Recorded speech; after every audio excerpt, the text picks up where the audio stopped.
Не бывает абсолютно черного или абсолютно белого. У нас, знаете, как хороший и плохой полицейский. Я плохой, Петр Алексеевич хороший. В то время, в тех условиях, когда отсутствие армии, и нужно было быстро принимать решения, быстро находить деньги с ограбленной пустой казной, их было негде взять. У меня очень много и сейчас друзей среди крымских татар. Я их очень люблю, уважаю. Это настоящие, честные, открытые и принципиальные люди. На кону судьба Украины. И очень важно, чтобы за вот этими отвлекающими маневрами грязной, нечестной борьбы мы не забыли про Украину. Порошенко мзду не берет. Ему за державу обидно.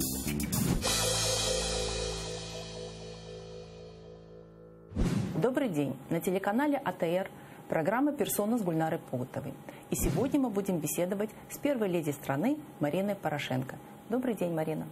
Доброго дня, Гульнара. Доброго дня, дорогі українці, дорогі кримські татари и все, кто нас бачит и чует. Я начну сразу с самого главного вопроса. Марина, что для вас значит Крым? Какие картины у вас рисуются в голове, в мыслях, когда произносят слово «Крим»? Крим – це Україна. І в 21 столітті неможливо сприйняти таке нехтування міжнародними нормами, законами і попиранням будь-яких цивілізованих норм життя, які відбуваються в Криму. І я абсолютно солідарна як з президентом України Петром Порошенко, так і зі всім українським народом про те, що треба робити все необхідне для того, щоб якомога швидше повернути анексований Крим і доєднати його до України. І ми будемо робити все, що залежить від кожного українця, від мене, від президента, для того, щоб повернути полонених кримських татар до їх домівок і відстоювати права і свободи кримсько-татарського населення, які зараз знаходяться просто в жахливих умовах. Ми бачимо, як попираються їх права і свободи, як розбиваються родини, як діти не бачать своїх батьків, і як в школі вони не можуть вивчати рідну татарську мову, як закривається телебачення і забираються і знищуються книжки татарською мовою. І цьому треба покласти край і повернути мирне, цивілізоване життя в Крим і в кримсько-татарські сім'ї. Марина, нас смотрят в Крыму, нас смотрят патриоты, нас смотрят крымско-татарский народ. Я вас очень хотела попросить, давайте перейдем на российскую мову, если это возможно, для того, чтобы было, наверное, более понятно. Да? Хорошо. Спасибо вам большое. Жесткие репрессии сейчас в Крыму проходят крымских татар за их позицию. Можно сказать, хватают на улицах, погромы в домах, родители плачут, дети остаются без родителей. Что должна сделать Украина? В первую очередь и президент от имени всей Украины все время поднимает этот вопрос в Европе. Он объединил мировую группу солидарности и поддержки крымско-татарского народа. И для того, чтобы мы единым фронтом выступили против тех беспорядков и того попирания закона, которое сейчас происходит на территории Крыма со стороны российского правительства. И я уверена, что только за счет такого объединения, международной солидарности общей мы сможем действительно вернуть мир в Крым, вернуть Крым в Украину и восстановить справедливость и защитить права и свободы крымско-татарского коренного населения. А самое главное — вернуть дом крымским татарам.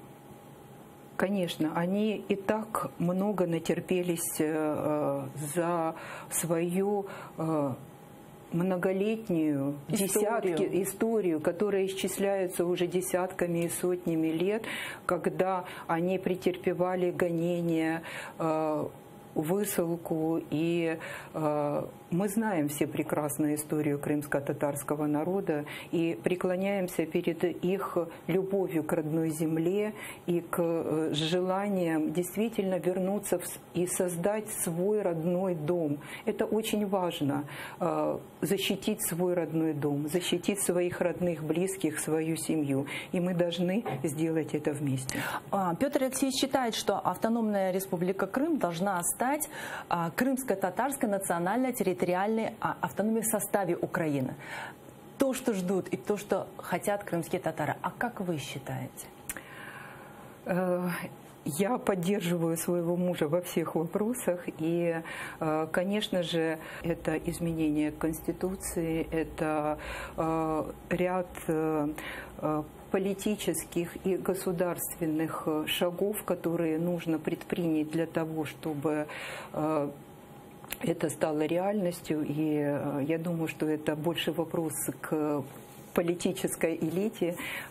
И я думаю, что самое главное, что мы должны жить в цивилизованном обществе и защищать права и свободы каждого человека и каждого коренного населения.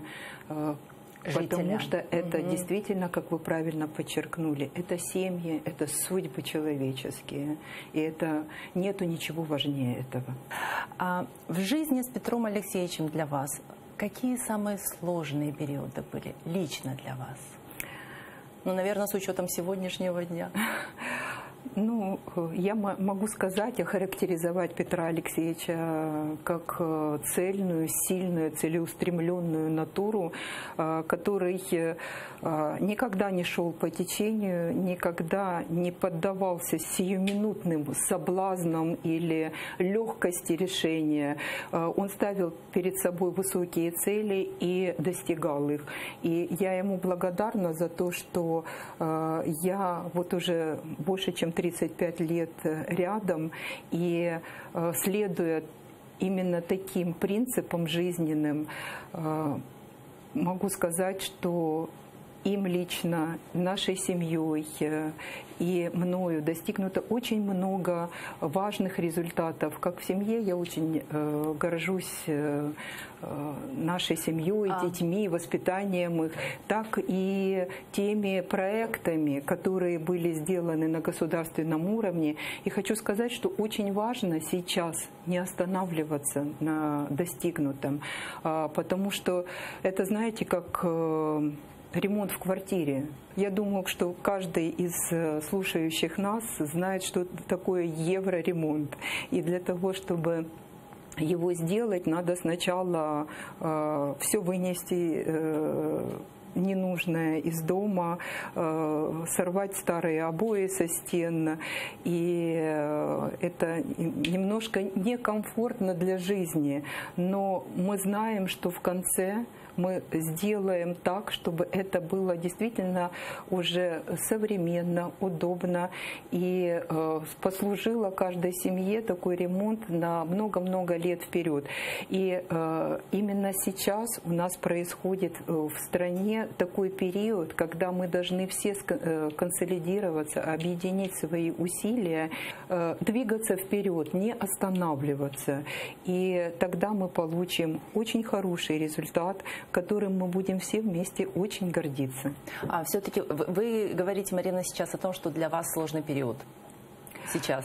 Сейчас, я думаю, сложный период для всей страны. И это период сложный не только в плане того, что действительно страна вошла в череду жизненно необходимых реформ, которые, как я уже говорила, нужно довести до конца, чтобы получить правильный, позитивный результат.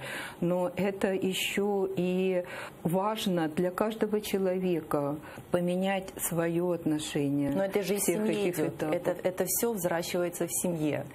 Вот то, что вы сейчас говорите, это дает мама, это дает папа, изменение мышления, принятие, непринятие, обоснование, аргументация.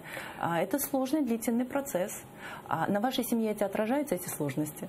На моей семье, конечно же, как и на нашей большой семье под названием Украина, это отражается. Мы все переживаем. И, вы знаете, можно пережить любые сложности, любые невзгоды, любые проблемы, если ты понимаешь, что тебя ждет в конце важный, нужный результат, когда ты идешь к цели, и ты обязательно должен ее достигнуть для того, чтобы все эти сложности были оправданы. А если говорить об абсолютно счастливом моменте, у вас в жизни такие были? Может быть, это тогда, когда вам Петр Алексеевич сделал предложение? Вы знаете, я думаю, что... Или рождение ребенка? В жизни не бывает абсолютно черного или абсолютно белого, и поэтому жизнь – это комплекс и радости, и испытаний, и решения проблем, которые перед нами стоят. И мы бываем счастливы и какими-то мелкими радостями, и глобально. И да, я абсолютно с вами согласна, что рождение ребенка – это был один из тех моментов абсолютного счастья, которые я испытала 4 раза, потому что у нас 4 детей с Петром Алексеевичем, которым мы действительно гордимся очень. А вы как-то изначально планировали 4 или просто так получилось? У нас очень большая разница между первым ребенком Алексеем, сыном, и детьми, которые родились позже, уже с девочками у него 14 лет разницы, и мы всегда мечтали о многодетной семье, чтобы... Обычно это говорят, это время для кандидатской. Знаете, когда разница между детьми большая, говорят, иначе писали кандидатскую. Вы все знаете. Так именно и получилось. Действительно, у нас Алексей родился, когда я еще училась на 5-м курсе института. Я вообще еще была студенткой, и я заканчивала институт, и в это время Петр Алексеевич был в армии, его забрали по срочному призыву в армии, и он отслужил 2 года срочной службы. И я уже тогда, знаете, в шутку говорила, что ты когда вернешься из армии, тебе сын уже откроет дверь. Ему уже было 1,5 года, когда вернулся папа домой, и потом я закончила институт, поступила в заочную аспирантуру. А было работала. Сложно? Вы сами с малышом на руках, было сложно? Кто-то очень помогал? сложно. Кто-то очень помогал? было, да, помогали мои родители, конечно же. И было сложно, но у меня был, знаете, панический страх перед тем, чтобы взять академический отпуск в институте, поэтому я готова это понятно. была... Все забуду, опять да. Придется восстанавливать, опять придется... И самое главное, группа другая будет. Да. Именно так я понимаю, что я разговариваю с коллегой, поэтому вы все прекрасно понимаете. И поэтому бессонные ночи, утром бежишь в институт, сдаешь академ задолженности, экзамены, и институт очень ответственный. Ты не можешь сказать, что я пропустила эту тему, да, потому что ты потом придешь к пациенту, к больному, и ты не можешь ему сказать, что извините, я эту тему не выучил, я эту болезнь не знаю. Поэтому надо было успевать все, учиться, потом диссертация. Кстати, у меня номер моей кандидатской диссертации зарегистрирован под номером 1. Это мало кто знает, кстати. Да. Вы одна из самых первых, кто защитили кандидатскую в независимой Украине. В независимой Украине и в независимом ВАКе. Да, что тоже очень важно. Что тоже очень важно. Если я задам такой вопрос, Марина, вот как вы друг друга с мужем называете дома? По имени. По имени? Да, очень просто. А хватает времени для общения домашнего? Сейчас намного меньше. Но, знаете, я думаю, что именно благодаря этому мы стали ценить это время совместно проведенное, потому что действительно те короткие минуты и часы, которые мы проводим в семье, мы не тратим его зря, мы делимся информацией. О чем говорите? Обсуждаем, кто как что прошел день, что за это. Ну вот вы знаете, наверное, не день, как минимум неделя. Да, это тот срок, который действительно можно собраться в семейном кругу и обсудить, поделиться, что было за неделю интересного, кто что сделал, какие проблемы, какие вопросы решались. И именно такие моменты мы действительно сейчас очень-очень ценим. И у нас уже подрастают внуки, которые нас очень радуют, они очень забавные. И как раз пошел такой период, когда они говорят много афоризмов смешных. Все свободное время вы посвящаете и им тоже. Да. Да. А вот я думаю, что очень многим интересно, видя Петра Алексеевича на экранах телевизоров и на каких-то мероприятиях, собраниях вживую, мы видим, что он достаточно эмоциональный, харизматичный человек. А вот дома он такой же или он поспокойнее? В последнее время он дома просто молчит, потому что я думаю, что уже столько, сколько он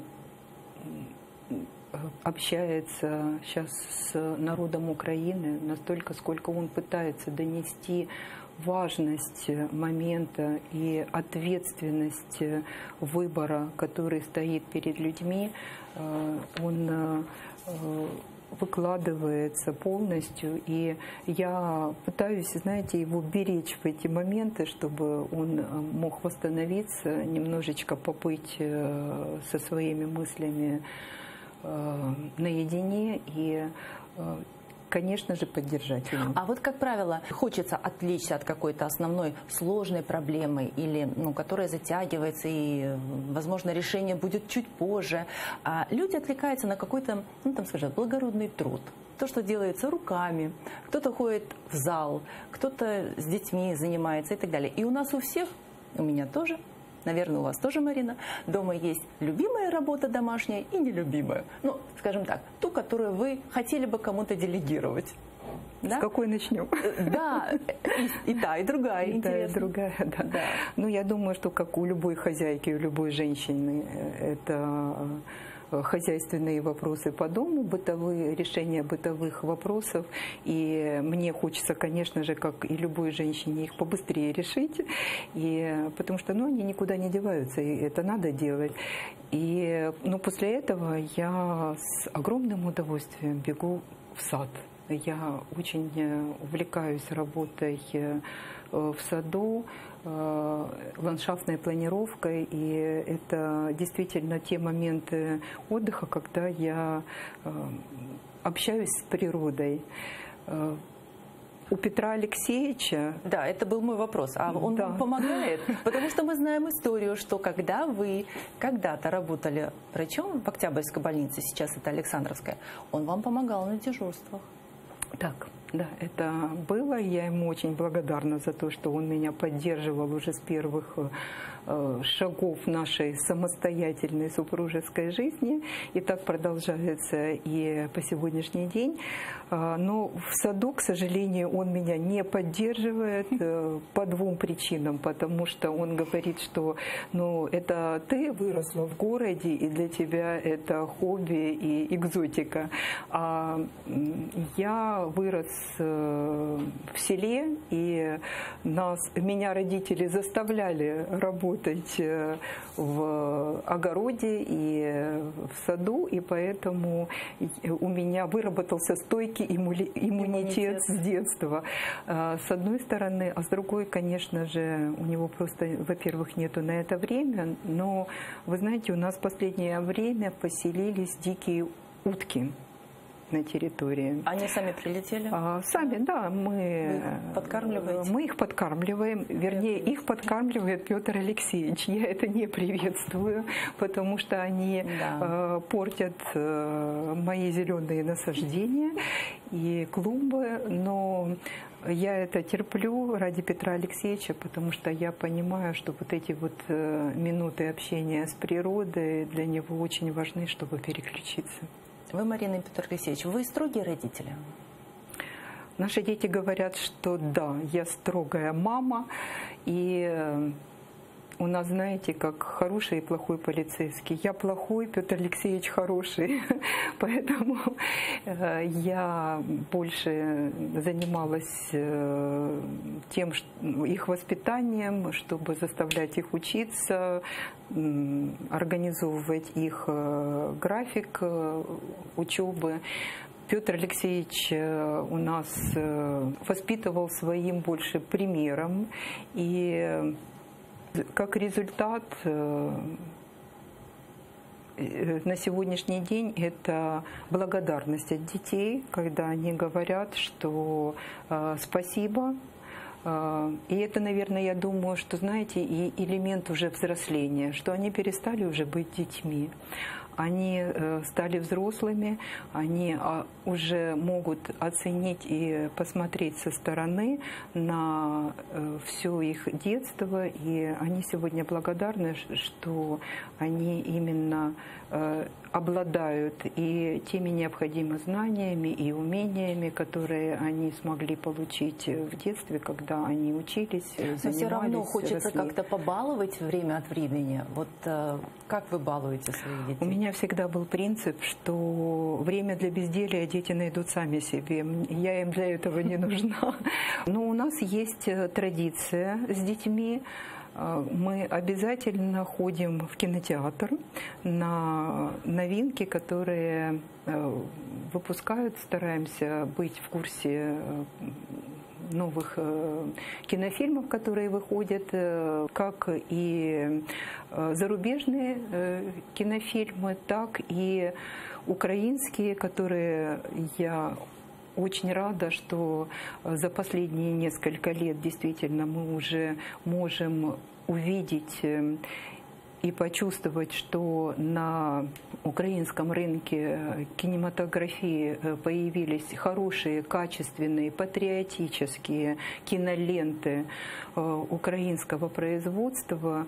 И это, знаете, поднимает и гордость за Украину, и гордость за украинский народ, и за то, что мы действительно уже в состоянии создать и продемонстрировать хорошего уровня качественные украинские киноленты. Марина, а вот скажите, в семье, в каждой семье есть какие-то традиции, но про традицию ходить в кино с детьми мы уже поняли, а вот такие вот традиции, которые передавались из поколения в поколение, в вашей семье существуют? Обязательно, конечно, семейные традиции – это дни рождения. Это обязательно Рождество, Великдень, Пасха. Это когда вы собираетесь все вместе, когда да? мы собираемся вместе, обязательно за столом 2-3 поколения. Иногда, а сейчас уже и 4 поколения. Да. И это очень важно. Мы ценим эти моменты, которые мы проводим совместно, потому что те жизненные принципы, те установки, которые мы получали от своих родителей, мы передаем своим детям. И для меня, знаете, очень важно, когда мама и сейчас очень любит рассказывать, что про моего отца Анатолия Михайловича, когда он ходил на работу, в коллективе говорили «честный, как Переведенцев». И вы знаете, они вот этот вот титул честности пронесли через всю свою жизнь и передали своим детям, мне и моей сестре. И я очень ценю семью Петра Алексеевича и его именно за то, что мы, знаете, вот наши принципы семейные совпали, у нас здесь нету разногласий, мы мыслим одинаково, мы двигаемся в одном направлении. И вы знаете, честь, совесть, патриотизм – это те понятия, которые не меняются, которыми нельзя пренебречь, которые нельзя переступить. И именно за этими принципами мы воспитываем и своих детей. Марина, а вот меня интересует, какие вы подарочки дарите друг другу? Какой подарок вы получили от Петра Алексеевича на свой день рождения? Ну, традиционно это цветы в первую очередь. И вы знаете, он знает, какой сорт именно вы любите, да? Это разные букеты, в основном это розы, светлые, белые или розовые. Но вы знаете, даже дело не в подарке и не в цветах. Дело во внимании и в том, что он помнит и ценит.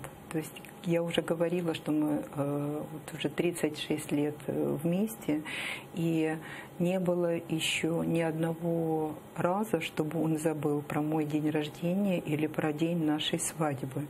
И это обязательно, к сожалению, он приходит очень поздно домой, и это уже за полночь, поэтому поздравления у нас начинаются уже не утром, а ночью, накануне.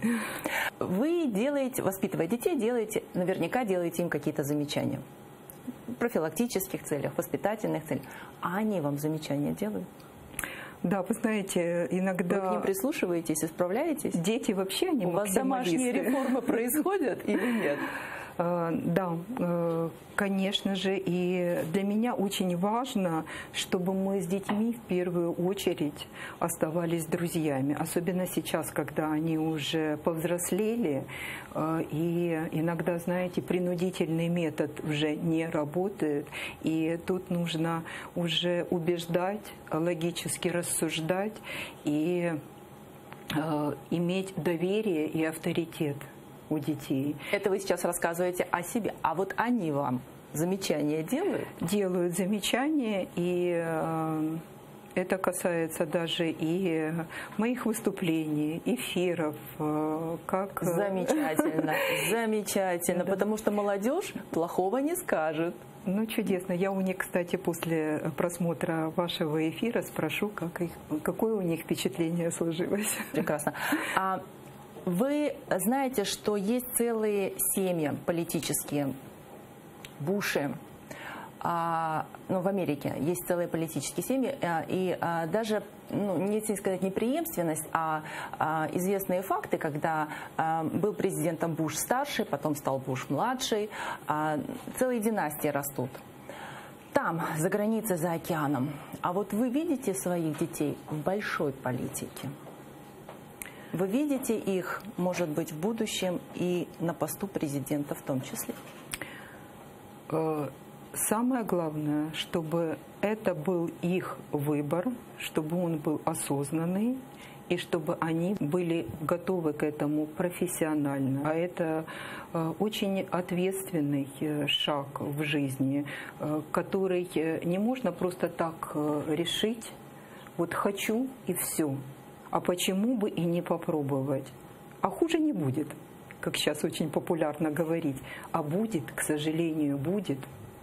И к этому надо очень ответственно подходить. И я своим бы детям посоветовала тоже, если они решат заняться политикой, чтобы они к этому вопросу относились очень ответственно, серьезно, не потому, что им кто-то нашептал, порекомендовал или заставил, может и такое быть, и они не могут отказаться, а именно потому, что они любят свою страну, они патриоты, они хотят изменить что-то на лучшее, и у них есть для этого и опыт, и знания, и сила характера, и уверенность в том, что они идут именно к той цели, которая приведет государство к лучшей жизни. Поговорим о реформах немножко. Давайте попробуем. Очень интересно знать ваше мнение как врача-кардиолога по специальности. Что вы думаете о нашей медицинской реформе, которая идет сейчас, внедряется? Каково состояние здоровья Украины, на ваш взгляд, на сегодняшний день? Что уже сделано хорошего? Что еще предстоит хорошее сделать? Безусловно, что реформа медицины в Украине назрела. Мы все это ощутили и знаем, и что ее нужно проводить, и то, что она сейчас уже действительно показывает первые результаты свои. Я думаю, что все население это уже почувствовало, увидело и поддерживает медицинскую реформу. Мы сейчас уже видим, что медицина на первичном уровне уже начала работать за новыми принципами и новыми подходами, и это уже ощутило как население, так и медицинские работники, которые начали получать уже и большую зарплату, и они уже имеют достойные условия работы в новых кабинетах, которые оснащены новым оборудованием, и сейчас уже реализуются первые шаги по внедрению реформы сельской медицины, которая была предложена и за инициативой у президента сейчас реализуется. И это очень важный шаг, когда население, которое проживает в сельской местности, и до сегодняшнего дня они были действительно предоставлены просто удаче и сами себе, сейчас уже те пункты медицинские, которые будут открываться в сельской местности, они будут оснащены не только современным оборудованием диагностическим, лабораториями, которые будут позволять делать диагностику, а также позволят с помощью телемедицины, телекоммуникационной медицины, очень срочно и быстро получить квалифицированную консультацию узких специалистов с района, области или Киева непосредственно, то есть на всем, на вторичном, третичном уровне. И это спасет жизнь многих украинцев и улучшит их качество здоровья.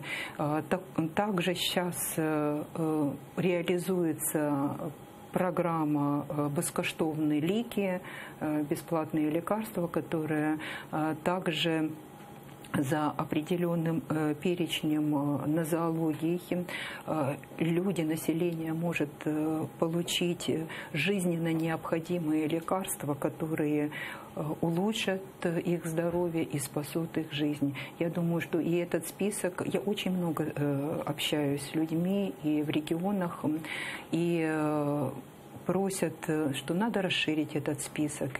Он Но наверняка будет расширяться. Да, безусловно. Это логично. Это очень живой организм, который постоянно меняется, адаптируется под потребности и нужды населения. И это именно будет так. Самое главное – доверять и помогать, чтобы эти реформы быстрее реализовывались, потому что это все делается ради наших людей, ради украинцев.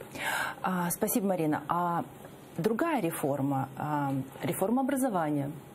Ну, это не секрет, что вы были инициатором такого закона. Я его даже прочитаю, потому что его сложно как-то озвучить. Принял закон о доступе лиц с особыми образовательными потребностями к образовательным услугам на всех уровнях образования. Да, это так. Мы говорим об инклюзивном обучении. Инклюзивное обучение. А можно немножечко поподробнее? Вот почему именно здесь вы приложили свою инициативу, проявили, вернее, свою инициативу именно в инклюзивности, в инклюзивном обучении?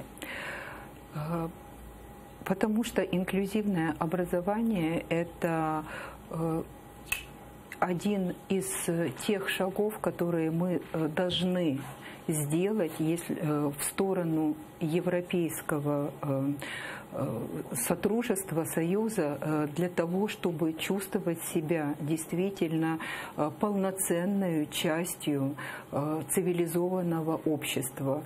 Невозможно делать образовательную реформу и заниматься вопросами и проблемами детей, когда мы не обращаем внимания на образование детей, которые имеют особенности психофизического развития. Это практика всего цивилизованного мира, когда еще с 70-х годов прошлого столетия весь мир, все цивилизованные страны стали внедрять инклюзивное образование в своих странах. И на сегодняшний день мы должны очень за короткий период времени догнать вот эту огромную пропасть, которая нас разделяет, и создать условия, которые соответствуют тем международным принципам и нормам, которые существуют сейчас во всех европейских странах. И я очень горжусь результатами реформы инклюзивного образования в Украине, потому что очень за короткий срок, когда мы в 2016 году подписали договор с Министерством образования и науки Украины, с Лилией Михайловной Гриневич про проведение научно-практического эксперимента по внедрению инклюзивного образования в пилотной Запорожской области, на сегодняшний день мы уже не просто провели этот эксперимент, мы внедрили инклюзивное образование во всех регионах Украины. И как результат это практически 15 тысяч детей с особенными образовательными способностями, которые смогли прийти в обычную школу, сесть за парты со своими одноклассниками. Они в первую очередь сейчас имеют возможность социализироваться в украинское общество, чувствовать себя полноправными и полноценными членами этого украинского общества. Марина, я знаю, что в январе 2018 года вы возглавили Украинский культурный фонд. Да. Расскажите о проделанной работе. Это абсолютно новая молодая структура, которая создана по европейским правилам и принципам прозрачности, незаангажованности и свободы, которые имеют своих независимых экспертов, которые принимают заявки на проекты и Потом, после оценки этих проектов, это все происходит слепой жеребьевкой, поэтому мы таким образом обеспечиваем незаангажированность в принятии решения. И такие проекты потом поддерживаются государственными грантами. Эта организация была создана как структура, которая подчиняется Министерству культуры Украины и помогает ему как более, знаете, такая гибкая, быстро реагирующая система поддерживать развитие культурных и творческих проектов в Украине для того, чтобы развивать именно вот этот культурный украинский продукт. И самое главное – показать, что государство заинтересовано в повышении качества украинского культурного продукта, особенно сейчас в условиях гибридной войны, и в том числе и информационной, которая нам навязывается нашими соседями. Очень важно, чтобы мы могли противостоять и хорошим, качественным культурным продуктам, и информационным продуктам именно украинского производства. Марина, кроме того, вы еще возглавляете председатель Совета благотворительного фонда имени Петра Порошенко. Да. Да?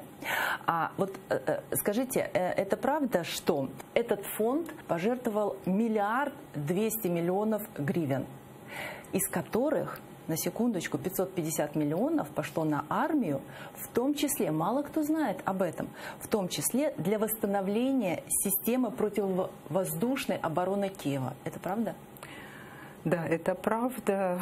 Петр Алексеевич просто не хотел это пиарить или афишировать, потому что, знаете, я, наверное, единственное, с чем тут не соглашусь, это словом пожертвование. То есть это не жертва.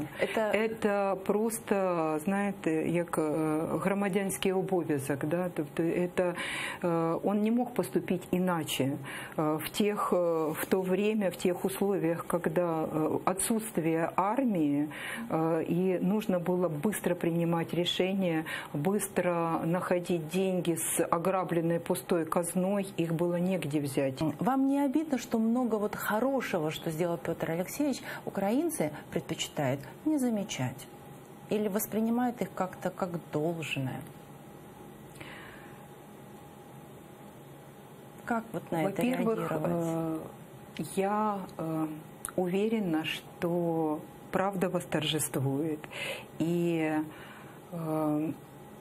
я уверена, что украинцы поймут, что это, знаете, сейчас временное вливание такого вот негатива для того, чтобы просто убрать с политической арены президента, который им не комфортен, который слишком оказался патриотом Украины, который не начал договариваться с олигархами, который не побежал в Кремль договариваться. И он очень некомфортный и неудобный. И это элемент борьбы с ним. И тут очень важно, чтобы, знаете, вот в этом миксе, когда берется чуть-чуть правды, и потом это все обворачивают такой вот привлекательной вау-оберткой лжи, люди разобрались, что вот эта пелена спала, и это сейчас очень важно, потому что на кону не даже уже честь и президента и Петра Порошенко как человека. Я знаю про его порядочность, его принципиальность и честность. На кону судьба Украины. И очень важно, чтобы за вот этими отвлекающими маневрами грязной, нечестной борьбы мы не забыли про Украину. Для меня, знаете, мне иногда, как такой крик души, хочется сказать людям, когда я слышу вот эти упреки и всю ту грязь, которая льется на Петра Алексеевича, неужели вы не видите, что словами из очень известного всем украинцам фильма «Белое солнце пустыни» Порошенко мзду не берет. Ему за державу обидно. Марина, вы находитесь на крымско-татарском канале. У вас есть прямая связь, фактически прямая связь с людьми, которые живут на оккупированном территории, в Крыму, с крымскими татарами, которые живут на материковой части Украины, потому что именно они являются нашей целевой аудиторией. У вас есть возможность обратиться именно к ним. У вас есть возможность обратиться к матерям. В первую очередь я хочу сказать, что у меня очень много и сейчас друзей среди крымских татар. Я их очень люблю, уважаю. Это настоящие, честные, открытые, принципиальные люди. И, может быть, благодаря им я поняла душу и раскрыла для себя весь крымско-татарский народ, который полюбила и восприняла как близких, родных людей. Я вместе с вами переживаю, плачу, расстраиваюсь и молю Бога за то, чтобы все те бесчинства, все то зло, которое обрушилось сейчас на вас, закончилось в ближайшем будущем. И мы будем делать все необходимое для того, чтобы объединить все наши усилия, все наши возможности, чтобы вернуть сыновей домой, чтобы объединить семьи, чтобы те крымские татары, которые сейчас вынужденно не могут вернуться к себе домой в Крым, смогли обнять своих родных и близких. И дальше создавать свой такой выстраданный, такой облитый слезами, кровью и потом дом. И мы все вместе солидарны и будем бороться до последней капли крови, чтобы сделать это реальностью в ближайшем будущем. Держитесь, мы с вами. Спасибо вам большое, Марина, за откровенную, честную позицию. Спасибо вам.